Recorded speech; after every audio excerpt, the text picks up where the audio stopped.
ઉડી ગયું બહુ કરડે ઝીણા ઝીણા ખેતરમાં વરસાદ આવે તો આપણે ખેતરમાં કામ કરતા હોય તો બહુ જ મસરા કરડે મસરાની ઝીણી ઝીણી મસરી ઝીણી એવી તમે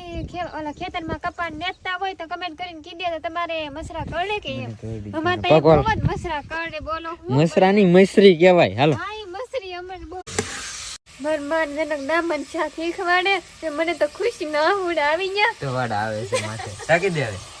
સીમુ ટાકી દો ઘડીક તેલમાં સડવા દો મારા મમ્મી જો કરવા મળે છે મરચાની તૈયારી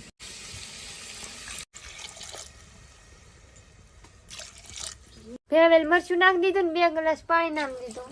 પાછું પીવા દેવાનું છે પછી આપણે દહીં નાખવાનું છે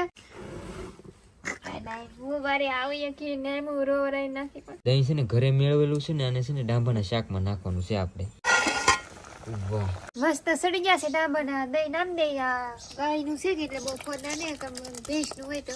ફોદા હોય દહીં નામ દીધું હવે આને એમને સડવા દેવાનું સડી જાય એટલે પાકી ગયું હા સડી જાય એટલે પાકી ગયું વાહ